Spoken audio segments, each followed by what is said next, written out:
Welcome to Mountains Made Low, where we help our listeners encounter the love of God and live well in the modern world. I'm Dennis Mueller. And I'm Christine Reagan. You did that so fast. You're one step away from a carnival barker.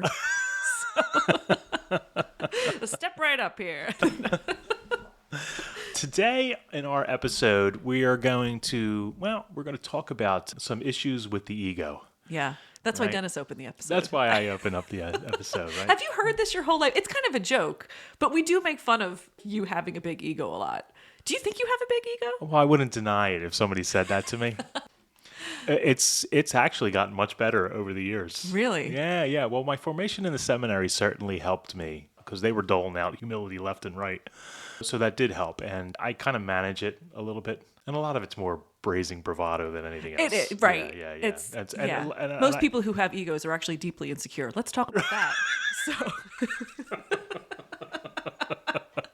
I use it more in a joking way than anything else. Yeah. But it is what it is. All right. Well, yes, this is not a therapy session. Right. But what are we talking about? The ego, thanks for all that, by the way. But the ego is the part of us which really, it bridges the gap between the conscious and the unconscious part of ourselves. It's really closely connected with our sense of self-worth, our sense of self-esteem, our sense of identity. And in today's culture, the ego really gets a workout. And in fact, there's really actually a growing trend in psychology to actually tame or at least avoid the ego, to kind of manage and master the ego, because it really gets in the way of our experience of freedom. Yeah. Because it warps a sense of who we are. Yeah. And in a Catholic context, one could actually say that our ego prevents us from being who God created us to be. Yeah. So we might not think, oh, I don't have an ego problem. I know Dennis has an ego problem, but I don't think I have an ego problem. Well, we're going to take you through a couple of things in this episode where you're like, ooh, maybe I do have a little bit of a problem over here, there, and the other place. Yeah, I've heard it said that the ego isn't who we are, but rather who we tell ourselves. I can certainly see like social media playing into that very heavily because perhaps the ego is who we tell ourselves that we are, and also who other people, through like a comment section, enforce who we are. Yeah. Right. And what they tell us about ourselves. All of that can feed into this false sense of self and security and identity. But there's 4 tools that the ego uses that actually inhibit our freedom to be who we were created to be. And there's an acronym for it. We call it F.A.C.E. So this episode, we've called it Losing Face. Everybody wants to save face, but this is all about losing face, losing these 4 tools that we use with our ego as a kind of a defense mechanism. One is fear. The other is attachments. Then we have control. And then we have entitlement. And so we use this acronym F.A.C.E, F-A-C-E. And who doesn't want to save face? We always want to save face. We often go to great lengths in order to save face when things go awry because we hate losing face. Yeah. You know, we hate looking like a fool. We hate coming across looking like an idiot. It almost feels like a slap in the face. Yeah, in a sense, right? But we don't like it when it appears that we don't have our act together or when we think others may perceive us in a negative light. And the underlying desire to save face as opposed to losing face is pride. Whenever you're talking about the ego, you're getting into a pride thing, which is closely related to the ego. Mm-hmm. The bigger the ego, the more prideful a person tends to be. Yeah. I think about many of Shakespeare's masterpieces. Of course you would. Of course you would. I need to bring a little dose of culture occasionally to it. But I mean, you've read Hamlet. You've read like Macbeth. I looked at the Cliff Notes in high school for sure. Well, the key element in those stories is how the ego or how the pride that's involved with both of those main characters leads to their downfall in a very dramatic way, in a very tragic way. So when things fall apart, it's typically because they've given into this allure of the ego and this false sense of themselves. And it has tragic consequences. You know I'm uncultured. I can't even say big words correctly. So, I know. Which, frankly, I think is the fact that you asked me if I read Shakespeare. I'm like, does she not know me? Everybody went to high school. I mean, everybody had to do these things at some point. Yeah, I deliberately got thrown out of AP English because I hated it. Yeah, really? I gave my teacher such a hard time that she actually bumped me and 3 other guys all the way down to track 3 in English. That's how mad she was at us. Yeah. Of course, we worked our way back. Just like the plot of Macbeth. It's exactly the same. What it was. Yeah. 2 years of AP English, she was done with me at the second year. And my junior year, I went all the way down to track 3. Ooh. She booted me out. That's really. It was. You didn't just go one notch No, down. we moved down full 3 notches. Did you graduate from high We school? were almost in the remedial class by the time she was done with us. She was so mad with us and so disgusted with us. And that's probably because she threatened to do it. And again, what did my ego say in response? Go ahead, I don't care. And so she did. Me and 3 other guys. Wow. Yeah. Just I'm still putting the pieces together. I know. You know. It's tragic. But in today's episode, we're really going to talk about this idea of losing face, fear, attachment, control, and entitlement. We're going to help you to learn how to lose face with charity, in a spirit of love, in order that you may really experience true freedom, true happiness, and work towards becoming that person that God has called and created to be, which, by the way, is a saint, which we talked about often. And then it's not so much about what you're losing, it's about what you're gaining. To the world, it's like, oh, I have to save face, right? It's like, no. Lose your face to God. Because you're losing face and what you're gaining is going to be so much greater. Whereas when we try to save face, what we're trying to hold on to is just, it's not even worth holding And on to. we're losing ourselves. Yeah, and we're losing ourselves. That's a good one. I like that. So we're going to jump in with fear. I think this is one we all kind of relate to. Problem with fear is that fear can paralyze us. It can move us to inaction because we don't know what to do. We don't know how to respond. Fear can lead to denial. Fear can lead to avoidance behavior. Fear can lead to resistance and even confrontation. Yeah, that's when the anger, I think, is so closely tied Yeah. to that emotion Yeah, too. anger gets to it because we're so overwhelmed, stressed and worried that it just comes out in a backlash. And we see that again on social media, those reactions, those angry reactions and everything like that to that. I think knowing what you're afraid of can be a really useful tool, though, because it can be a very self-informing question. And I think everyone should analyze what their greatest fear is, because it's probably the underlying motivator as to why you do what you do. I think it can tell you a lot about your behavior. Yeah. And that's not a bad thing. It's not a bad thing to know yourself. And it's important to know why you are the way that you are and why you do what you do. Well, just go back to to your opening question about me and my ego. It is true. Like once you really know yourself and you're able to understand the underlying motivations for your behavior, that's the only way that it can be course corrected. Right. Otherwise, you're just going to fall into the same patterns of behavior over and over again. Yeah. Yeah. And to me, we're selling you a little short. I don't think it's so much that you have a big ego. I think you are a confident person and you're very confident in what you do. People interpret that as maybe a big ego. Now, you may have a big ego. Yeah. But what I sense is much more confidence than anything. So I don't even think, I just like to have fun with it. But I have a big personality, and sometimes big personalities can come off as ego too. Sure. So I think we can be in the same boat. But This for is why different we reasons. struggle with each other so much. It It's is. very true. Right. So shout it's- out to the spouses that have to deal with two people who And the are fact not that- the easiest to be with. This room is a small room that we record in, but apparently it's big enough for both of us to fit. So that's good That's our good. with That's our good. egos. We're getting better. Yeah, we're getting better. I also think that much of life is trying to avoid what our greatest fear is. And so like the fear of all fears might be that fear being realized. Yeah. And then what do I do with that? So a lot of what we do, I think, is just to avoid like a possible outcome that Sure. causes us That's a that lot of avoidance behavior, right? a lot of fear. But I also have zero time for people who say that fear is something that has surfaced in your life because you just don't believe enough. I don't think that's fair. Like you don't have enough faith? Right, like your faith is too immature, right? Yeah. You need to pray more, you need to be more developed in your spirituality. And I think they say this because there's a scripture in Mark's gospel that says fear is useless, what is needed is faith. And so if you are struggling with fear, maybe they've interpreted that as your faith isn't big enough or it's not strong enough. I think people they're dealing with their own predispositions, and you are who you are. You're kind of born with a mind and a body that processes things a certain way. Yeah. That might just be your response. You have a maybe strong fear response and it's stronger than others. And it's an emotion and it may be intense. And I think the best way to amplify that is to, oh no, my faith isn't strong enough. Now you're thinking about what is additionally wrong with you. That's not fair. Yeah, it's pile on. Yeah. So if you're just going to say, oh, well, I'm afraid, let's get it out of here. That's how you amplify the situation. Okay. So. And along those same lines, I think sometimes we have to realize that fear isn't necessarily a bad thing. we are programmed to be fearful because it's necessary for human Well, survival. that's true. The whole fight or flight thing. If my great ancestor had no fear of standing before that saber-toothed tiger, like, I wouldn't be here today. It's that instinctive fight, flight, or freeze reaction. We often think about fight and flight, but then there's the other fear reactions. We just freeze in place. Oh, I never even Oh yeah, put yeah, that in the yeah, equation. yeah. That's a good one. Yeah, yeah. And you see this sometimes in the videos, when they do things like funny stone videos. You'll see somebody they get scared and they just run, and then you see somebody they get scared and they punch the guy right in the face, right? The reaction, right? They're gonna fight.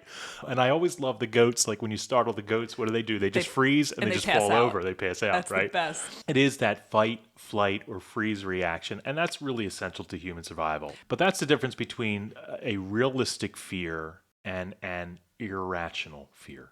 When fear becomes irrational, it really becomes problematic because it begins to inhibit our growth, it stifles our creativity, and it really leads to a lot of other problem behaviors. Yeah. That's where we have to kind of watch this. They call it the fear of fear. Yeah, there's a good healthy fear that we should have. You see lightning and stuff and we're outside, you need to be fearful of that. That's a realistic fear. But if you're playing the what if game, what if That's this, what the if this, irrational. that is the fear of fears. Right. And like I said, some of us are more prone to that than others. But regardless, we have to think, well, how can we connect to God in the midst of our fear? And I'm going to go back to Shakespeare here for a second. Of course you are, yep. I think about the line in Hamlet where he says to Horatio, there are more things in heaven and on earth than are dreamt of in your philosophy. You know that one, at least, right? No. No, really? Oh, okay. Sorry. I thought that was a fairly well-known phrase, but there's more going on here than what we're observing. There's more going on in even this world and the transcendent realm than we can possibly imagine. So how can we connect to God in the midst of our fear? Because we have more at our disposal than we realize in this life.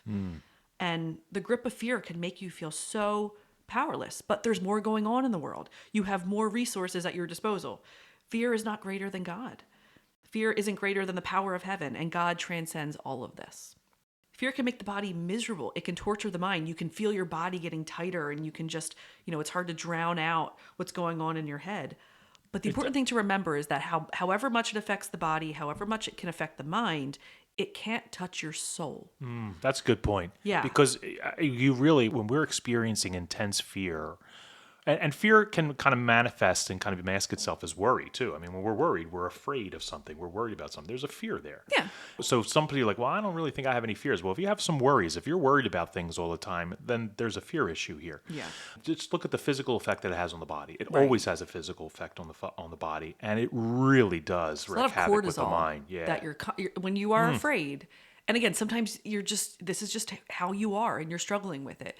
But the level of cortisol that builds up in your body when you're in that constant fight, flight, freeze state and you're going back and forth between all of those conditions, that's not good for your body. But I think it's important to know that when it comes to the level of your soul, we can realize that we're way more than our fears, right? There's an element of us that our fear cannot affect. The soul is the deepest part of our true selves where God abides, right? And there's a beautiful hymn. It's one of my absolute favorites, Abide With Me. You gonna sing it? I am not, although I could. No, I'm not. But one of the lines is, Abide with me, fast falls the eventide. The darkness deepens, Lord, with me abide. We are intimately connected to God on the level of our souls. And there are real threats in this world, but they can't touch the soul.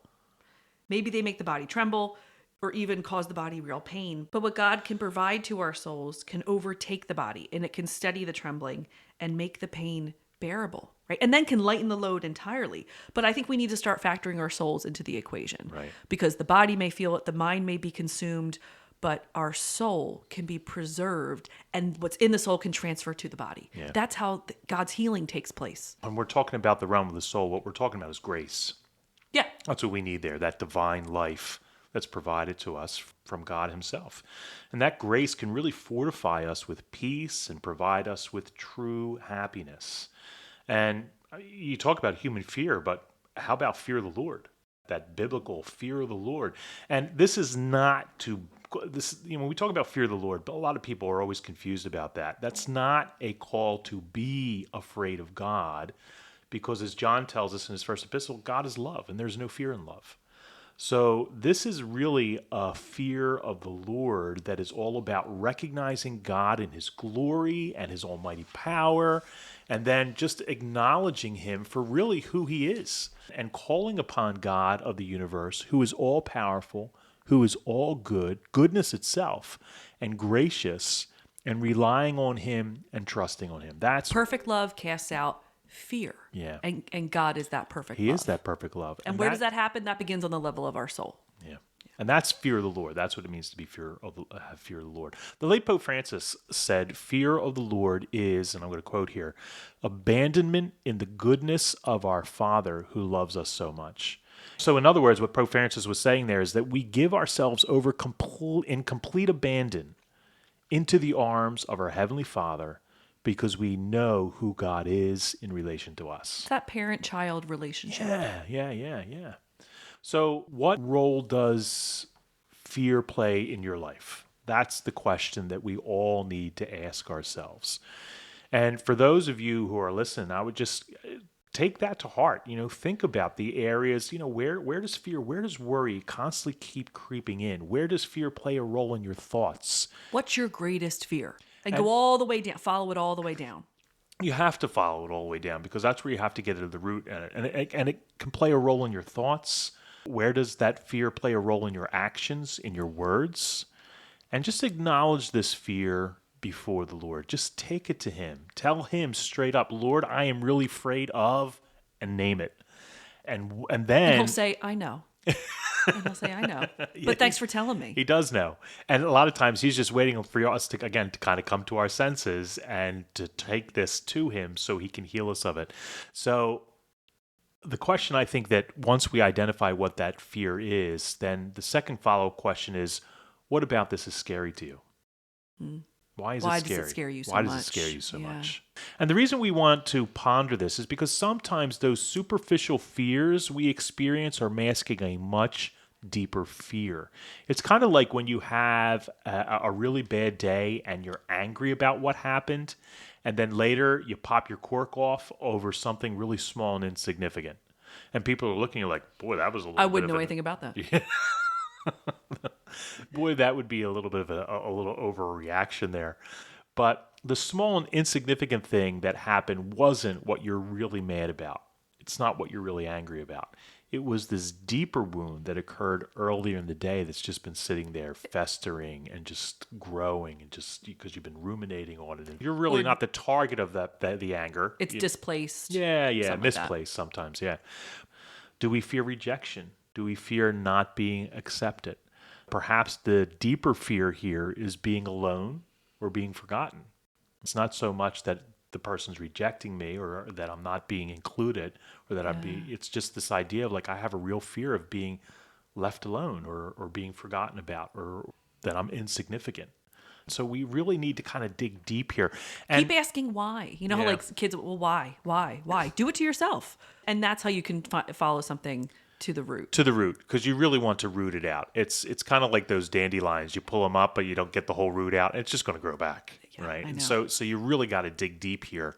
But to be honest, if I could say too, when Sean and we've been doing a lot of gardening as the spring has started, I am notorious for just pulling up what I can see. And I'm like, oh, out of sight, out of mind, the weed. And Sean's like, you got to use the tool and you have to get all the way down in the dirt. Yeah. And I'm like, yeah, but then I have to go get the tool. I have to bring it here. I have to use more force than I'm using to just kind of pull up the superficial level of what I can see because I just want it to look good. But it feels good in the moment. I'm like, oh, well, I took care of the problem. And Sean's like, you did not do anything. You made it worse, actually. It's a good analogy. Yeah. It is. Just, we can do the same thing when we're dealing with these things. Yeah. So take some time to pray about that. And it's going to take some time for you to really meditate on this. And you're not going to solve this in a day for sure. Don't worry about fixing it in the moment. No. I love how you just said acknowledge it. Yeah. Just acknowledge it. You just want to acknowledge it and then spend some time in prayer, in contemplation with God, relying on his grace, and just seeing if you can worm your way down to what's causing this? What's the underlying fear here that is the root of all this? And then take it to God and ask him to heal you of it. Because how are you going to have the freedom to become who God is calling you to be when you are allowing fear to stifle your freedom to respond to God in faith, trust, and love. It's not going to happen. Yeah. It's not going to happen. Okay. Well, that's fear. So let's move on to the A of F.A.C.E, which is attachment. So another aspect that can stifle our freedom is our attachment to things. Attachments can rob us of happiness by making us believe that they can really satisfy us in the first place. Yeah. We can have many things in this world. It's not a prohibition against having things and utilizing things. Stuff is good. But it's about how we have them, or maybe more how they have us, right? Is there a clinging that's going on? Do we have a relationship of addiction to them? In either case, whether it's a clinging or an addiction, we're enslaved to some degree to our attachments, and that takes away from our freedom. Yeah. Unhealthy attachments can manifest in a variety of ways, but I think I go with the Aquinas formulation. We can be attached to wealth, pleasure, power, or honor. That's always what he said. And he connected it to the Beatitudes, and we talked about that in the past. We can have an unhealthy relationship to those things, and they can take away from our true selves. Yeah. And we can actually begin to worship these things, or even the people that we're attached to. All of a sudden, they are of the highest worth, the highest priority to us, and not God, because they become the center of our lives. And we delude ourselves into thinking that our happiness is dependent upon having them in our lives, when we know that God really is the source of happiness. So it's misplaced, it's misdirected. And then a lot of times when we lose that, like if you're attached to your spouse and then all of a sudden things aren't healthy and you end up getting divorced, that your life is wrecked, Right. because you were so attached. Like, who am I now? What do I do? Because our identity a lot of times is wrapped up into that attachment. Maybe you're attached to your job, to your position. And then you're fired. And then what happens? Who am I without the work that I do? Who am I? I really struggle. Before I became a mother, I realized that if I'm going to have children, I was working so much, probably like 60 hours a week total.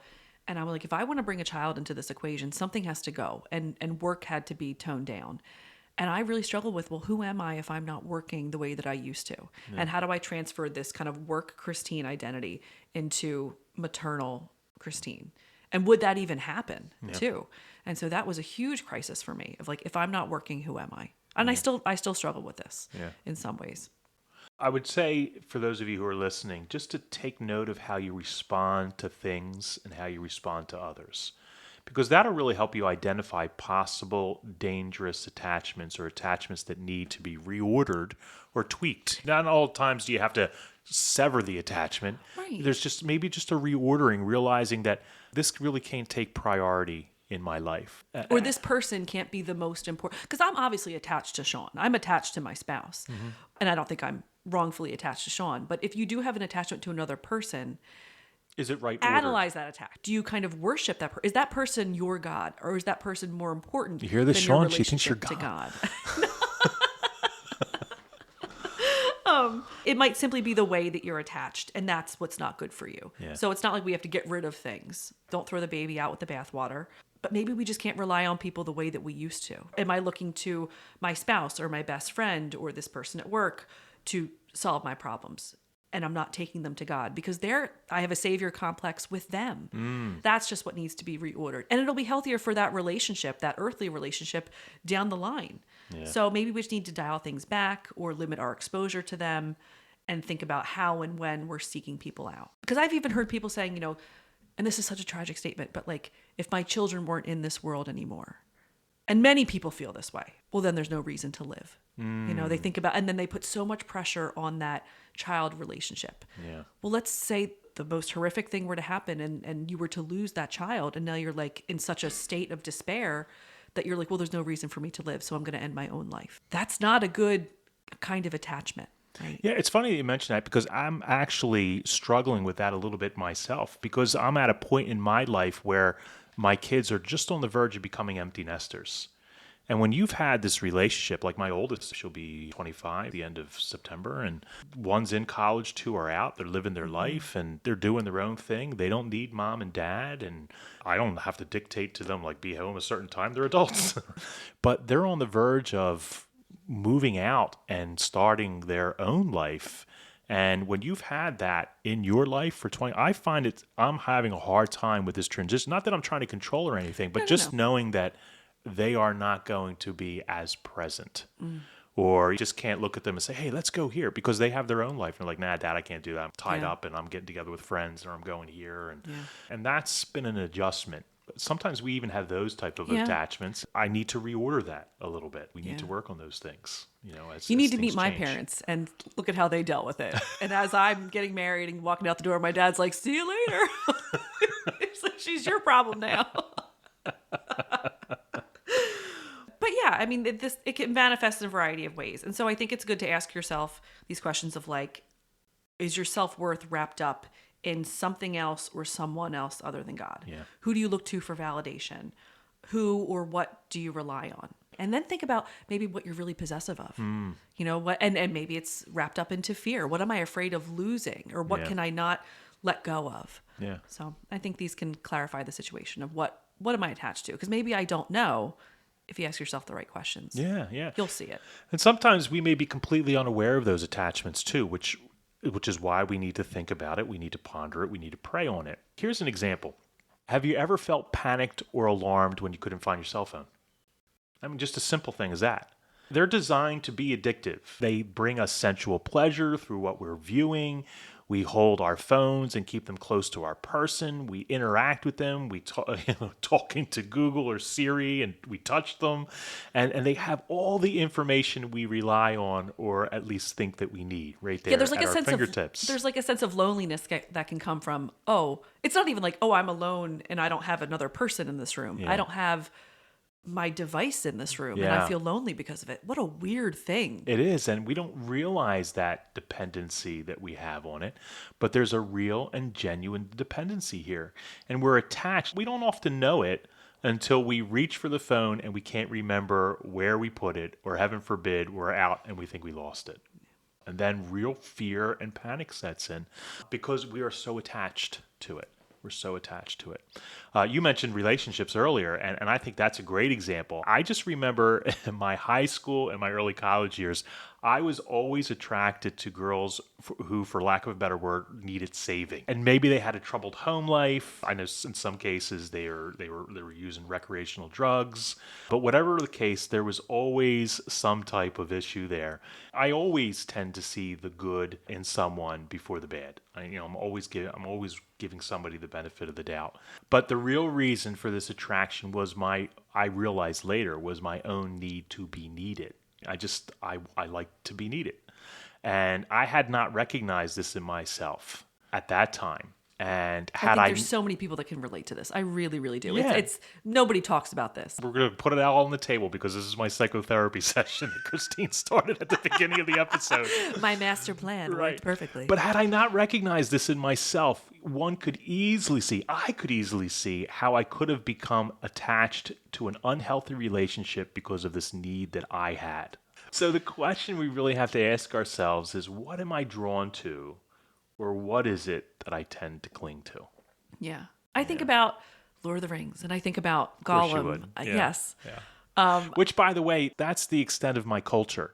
It's Star Wars and it's Lord of the Rings. That's about as deep as it goes. But to be honest, you can get by pretty well in life with those two things. I mean, those are very culturally relevant. They're a lot deeper than you think. They are. Yeah. Yes. I really want Dennis to do an episode on Star Wars and theology. He's a little bit resistant to it. I'm going to try to make it happen at some point. We'll see. But I think about Gollum, and he's, the ring is precious to him, and he calls it my precious. And I think you have to think about what is precious to you and why. And it's not to say that we don't have things in our life that are precious. I do. My children are precious to me. My husband is precious to me. I have friendships and even items that they're precious because of the meaning that they represent in my life. But the thing about what's going on in Gollum is that he's so obsessed with the One Ring. It's almost lustful to him. Yeah. And that's the way that he looks at it. And that's the way he's clinging to it. So we have to think, well, are there things in my life that are precious to me and I'm looking at it as an object in the wrong way? Yeah. That I couldn't exist without it. Yeah. Yeah. Or I couldn't get by without it. Am I infatuated in some way with something or someone, or maybe even an idea? And I'm so stubbornly clinging to this idea or position. And then we find ourselves wrestling with a particular sin or a bad habit, like an attachment or an addiction. then we realize, oh, this is what I need to work on. Yeah. Because that thing that we're clinging to, if we are looking at it the wrong way, then we have to let go. So, for those of you who are listening, think about the attachments that you have and take that attachment to prayer and just surrender it to the Lord, because He's the only person, place, or thing that we should be attached to. So we want to really lean into the Lord and ask Him for the grace to heal us of this unhealthy attachment, or to help us to reorder this attachment so that it is healthy if it is a little disordered in some way. Letting go of an attachment is tricky because it has a tendency to leave a vacuum, especially if we're not reordering it, but it's something that we have to cut from our life, whether it's an attachment to an addiction or to a particular sin. Now there's a void, and that void has to be filled. Our natural inclination is to kind of fill that hole.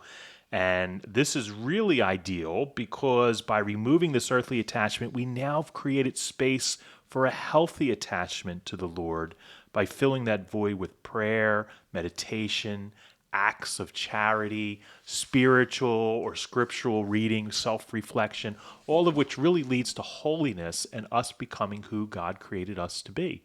We hear this in St. Paul when he's talking about Jesus, who, though he was in the form of God, emptied himself, Taking the form of a slave. It allowed him that kenosis in Greek, that self-emptying. Emptying. Right. There was nothing left but divine grace. And that's what we need. That's what we need. That will really help us to overcome some of these attachments. We need God's help in order to do this if we're attached. And that kind of brings us to the C of F.A.C.E, the control, which is an issue for you. That's, yeah. Thank you for giving me this portion to start off on. But we had an episode on control not that long ago. And so the first thing that I would encourage you all to do is to go back and listen to that episode. It's a deeply personal episode to me. And I think that you'll really enjoy that conversation. It's going to expand a lot more on what we're going to offer here. It's a whole episode on this particular topic. Yeah. So, yeah. This will be a little bit probably shorter than what we had just said. I am a champion white knuckler through life. You have to really think about it. What are you seeking to control your circumstances? And maybe even those of others. How tight is your grip? Where is that grip the tightest and why? The orchestration of control might feel good or safe in the moment, but it's robbing you of the real freedom because you're trying to be your own God, and you were never meant to live that way. Yeah. So it's really a self-reliance that borderlines on bondage. It's enslaving you in some way. And really the desire to control is a crisis of faith in some form. This isn't being said to shame anyone, because I would be shaming myself. yeah. This life is about working through that and trusting God in all things, in all circumstances. It's a daily grind. So again, I would be shaming myself. Right. That's what we were saying. You have to work through this moment by moment. Day after day. Yeah. And God will really help us to relinquish control. Where we're struggling with control is probably that area of our life that He hasn't been allowed to have access to. The place where we've kind of kept Him at arm's length and like, oh no, you can't come in here. I've got this. Right. I've got this. Because I'm God. I feel content being God in this circumstance. Right. And He's like, you have no idea what you're Right. saying. Right? It's what Adam and Eve said. You don't know what you're doing. And it's the same thing He said on the cross. Father, forgive them, for they don't know what they're doing. They think they're having control over Jesus' mission by ending it. And it's like, they don't know what they're doing. They've never known what they're doing. He just wants to soothe your troubled heart in the end. Yeah. Because that's what it is. It is. It's a heart problem, right? Maybe it's a problem on the level of the soul, perhaps. It's a problem with the heart. We worry. We're fearful that God maybe won't hear our prayer. He won't know the desires of our heart. He won't answer our prayer. But I'll sound like a broken record. I've said it so many times. He's never not answering your prayer. And He does so in one of three ways. He does so by responding with, yes, we have the same mind about this, right? Our will is one. He may say, not yet, or He may say, I have something better. That is how God is always in a perpetual state of hearing the prayer, answering the prayer. Yeah. And it's His perfect will that's going to be manifested in one of those three ways. He's in control, and He's the best at it. He's the best at it in the world. Because He's all good and He's all loving. So, and what's the scripture passage that you like that you do from, He has plans for our... Jeremiah. I know yeah. well the plans I have for you, plans for a future of hope and not for woe. Yeah. So trust him. He desires that we surrender that control so that he can show us who he is and where he wants us to go, which is always going to culminate in our good because he's good. When it comes to prayer, there's a lot of different prayers that talk about surrender. And in those prayers of surrender, you stop looking inward so much. That's part of the problem with control. You're very much consumed with yourself. Again, this is an ego thing. So a very common prayer of surrender is, "Oh Jesus, I surrender myself to you. Take care of everything." Short and sweet. Short and sweet. Easily said, not always easily done. No. It's interesting. In the Surrender Novena, you say that line 10 times. Over and over and over again. Right. You think once is going to do it? Oh, no. No. Keep going. Just say it again. Say it again, right? Yeah. Just like if a student's preparing for like a spelling bee, right? If you want to know this, if you want, like, listen, I could spell onomatopoeia with no problem whatsoever. How do I do that? I practice it. I say it over and over and over again. And then I develop a confidence with, oh, what do you want me to spell? Here we go. Right. And it just bursts forth from you. Yeah. We're creating a new habit here through this repetition. Surrender is a way of life. Yeah. And it has to be ingrained in your soul. And it has to be habitual.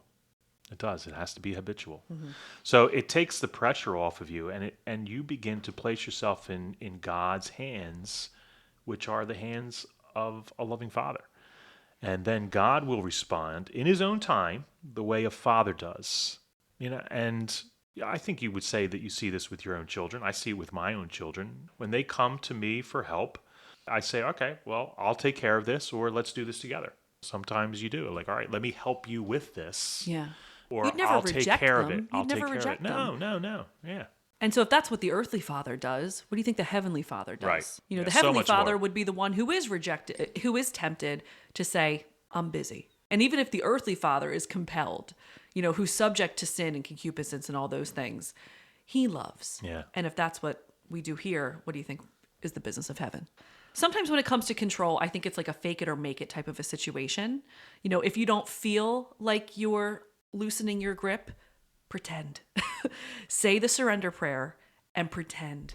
And I'm not to fool yourself, but to me it's about developing better habits and it's about practicing things. Yeah. And that's okay. We can do that. And just keep saying it. He has a plan for your life and happiness. Right, like I said. And it doesn't involve you doing everything. If you keep saying it over and over again, then you begin to believe it.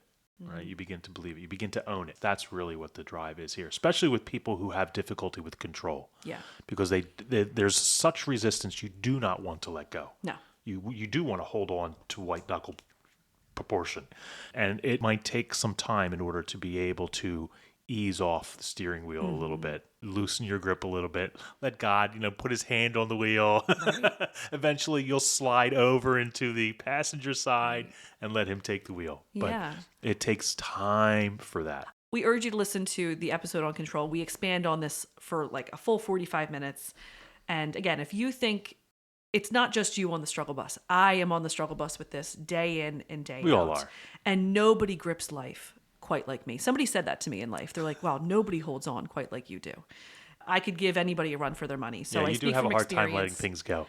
I do. There's certain things I'm very loose about. And then if you get into one of the areas where I have a bit of a complex about, we have entered a new dimension that is very difficult to get out of. So, but it's getting better because I'm starting to practice things that I haven't practiced well in the first kind of 20 years of my life. So I love day 5 of the official surrender novena prayer, where you can just Google it and it pops right up. But this is day 5's prayer. It says, and when I must lead you on and God is speaking here. And when I must lead you on a path different from the one that you see, I will prepare you. I will carry you in my arms. I will let you find yourself like children who have fallen asleep in their mother's arms on the other bank of the river. What troubles you and hurts you immensely are your reason, your thoughts and worry, and your desire at all costs to deal with what afflicts you. Yeah. Your false self of self-sufficiency. Yeah. Your desire at all costs to deal with what afflicts you, right? Your desire. So that's control. Well, that brings us to entitlement, the final portion of this. And this, I think some people who are listening like, oh, well, I know I don't have a problem with entitlement. But this is a big one, and I think most of us are oblivious to the role that entitlements play in our life. When we hear entitlement, I think our minds automatically tend to think of the spoiled brat or the person born with the silver spoon in their mouth. But let's see if any of these things ring a bell in your mind or in your heart. Have you ever felt that you deserved something? Maybe a promotion at work, recognition for the job that you did. You're a mom, you're home, you just clean the whole house. Everybody comes home. Nobody recognized it. Nobody said anything. Hello. Nobody said, right? Like you're entitled to that. You're entitled to some recognition. Maybe it's something as simple as I worked my butt off today. I deserve this beer. I deserve this dessert. I deserve this smoke. I deserve this little something. How about the opposite? Have you ever felt like you shouldn't have to do something too? That's a big one too. Yeah, it's right? like what should never have to enter in the equation. You come home from work and the dishes are piled up in the sink and you think to yourself, I just put in a full day of work. I shouldn't have to do this. My spouse should have taken care of this, or my children should have been more responsible. Why do I have to do the dishes? Yeah. They should be doing this for me, right? All of a sudden you're like, I don't want, this seems beneath me. Right. I don't want to do this. Yeah. Is there someone in your life who owes you? How often do we do that, right? Now we're counting the cost. Oh my gosh, yeah. How often have we done something for someone, but before doing it, we remind them, now you owe me. Remember when you did? Yeah. Yeah, you owe me. Or remember when I did this for you? Yeah. That's entitlement. Yeah. It's like the what have you done for me lately type of a mindset. Yep. Maybe you're like the grandparent and you feel entitled to be able to see your grandkids on demand. Or maybe you're like the parent and you feel that your parents should be on standby whenever you need them to watch your kids. I'm a little guilty of that. I am. Sometimes I'm like, I'm sorry, you have a life?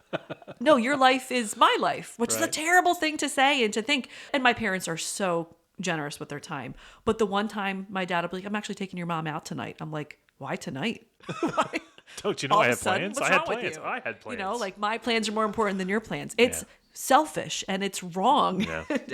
But this is entitlement. We want people to serve us the way that we think that we should be served. Yeah.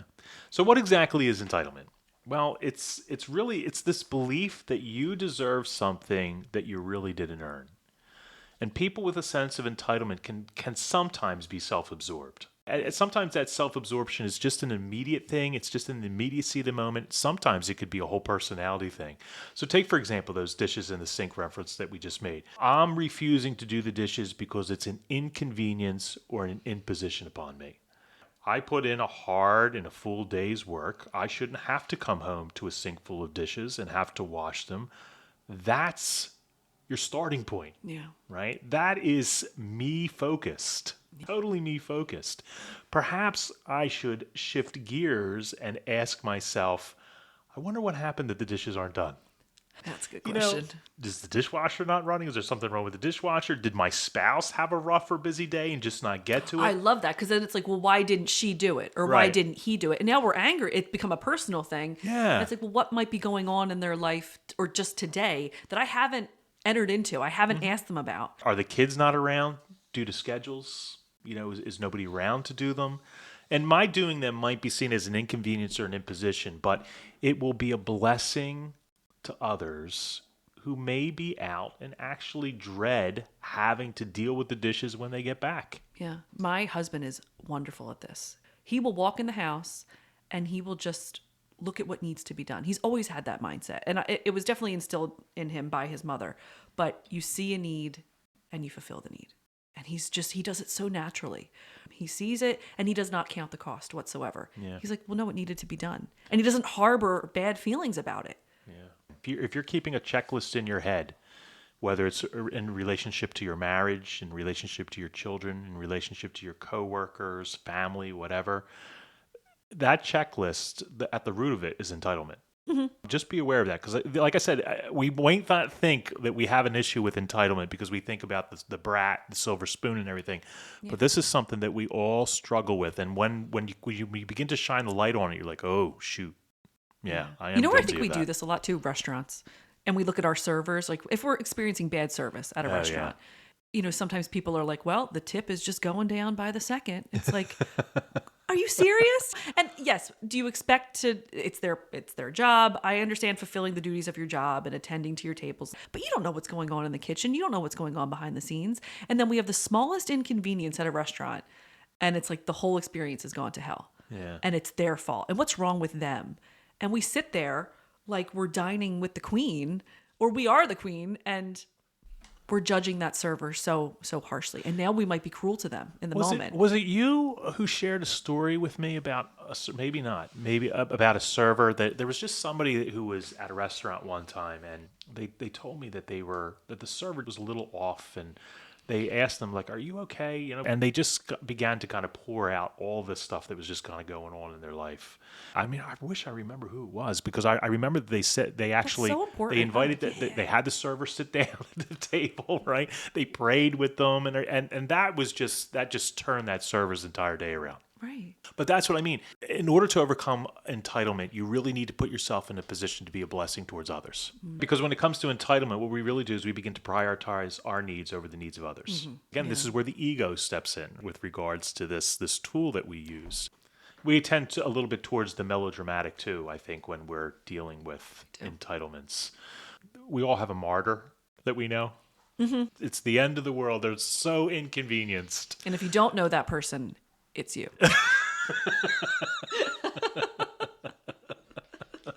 So, I mean, sometimes I think too, if you struggle with gratitude or you find yourself playing the role of the victim, you need to seek praise. You need praise. Those are signs that you might be struggling with some entitlement issues. So I think we need to start giving without expectation. Yeah. You see a need, you fill the need. See the need, fill the need. Yeah.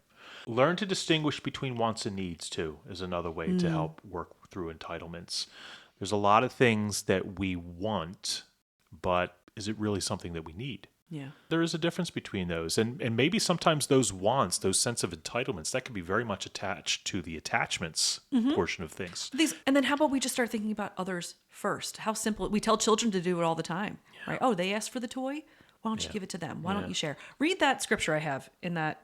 Oh, in this picture over here? In this picture. So in my office, I have this. Yeah, it says, humbly regard others as more important than yourselves, which comes from Philippians chapter 2, verse 3. I have that there facing my door, so I read it every day. It's the first thing that I see, and it's a reminder. Now, I could say that, if I had it facing me, then I would I thought it was a sit down. reminder when I see it, when I come in the office, to regard you as more important than myself. Listen, if it achieves that end, that's just gravy. It's definitely not. But I love that, and it's just a reminder to me that God, I am not. It's not all about me. I really think that this picture should, now that I understand this, should be turned around. You should be looking at it all the time. Well, I'm just when aware you of it walk when in. I come in, and I like that other people see it too. So as people pass my door, it might occur But to now them I as look well. at it and I think that it's definitely an ego thing, because you want to remind people to be thinking that about you.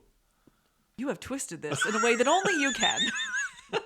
I need to humble myself before I serve the people of this parish. Very good. Right, and before I Well, walk I think into this room. here we go. I think this would be better if we just turn this around. Okay, fine. There we go. All right.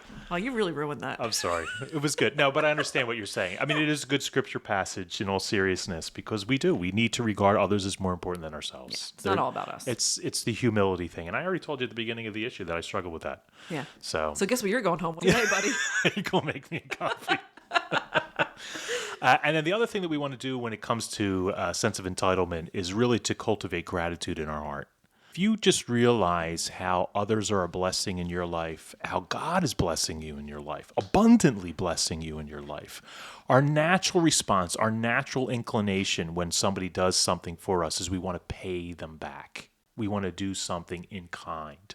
Every day before you go to bed, just reflect back on your day and think about all the different ways that God manifested his love to you through a kind word of another person, through the generosity of another person. Maybe it was just a moment of clarity that you needed, rather than flying off the handle. God gave you the grace in that moment to handle it with dignity and grace. Think about all the different ways that God has blessed you, and what that creates within you is a desire now to want to do things to please God, to give back to God, to give back to others who are a blessing. And it all glorifies him. Yeah, absolutely. It does, and that's it. It all leads to his glory, and there's a freedom there too. There's a freedom that's associated with that, and that allows you to really become who God created you to be. When we master all of these things, and I say master, but we never really master this stuff totally. Like, I can't master sin in my life. I might master it for a time, but you're going to fall into old habits. I need the grace of God in order to overcome these things. And this is where we have to lean into God if we really want to lose face. Because what we're going to gain is just so much more. Yeah. I think about it like mastery over something. Like we talk about that in Yeah, education. yeah. Like you've, I don't want to say even achieved, but you have experienced a certain level of mastery over it. It's just your knowledge and your commitment to something. Yeah. And there's an effortlessness about it. Because the mastery is, now I recognize when I'm falling into an attachment. I recognize when fear is taking over here. I recognize, maybe there's a little sense of entitlement here, in my reaction. That's where the mastery comes in. You begin to recognize those things and you can begin to curb and adjust it. I think it's why the saints had such a keen sense of their own self. Yeah. And they were, we might look at them and be like, what sins did they commit? The Right. great saints. And they're like, no. We know our sins because we see it pops out at them more so than maybe somebody who's so wrapped up that they're ignoring it altogether. And this is why you really have to take all of this face, this fear, the attachments, the control, the entitlements. You need to take all of this to prayer. You need to pray to God. Ask God to show you where these areas of weakness are in your life. Take some time to see what the root cause of all these things are, because that's really where you're going to come to really get to know yourself and then be able to move towards, through the grace of God, through transformation, so that you can really become the saint that God has called and created you to be. Yeah. Shakespeare says, no, Oh, jeez, just kidding. Louise. Just kidding. Oh, yeah. All right. Well, if you enjoyed this episode, please like it. Wherever you're listening to it, like it, share it.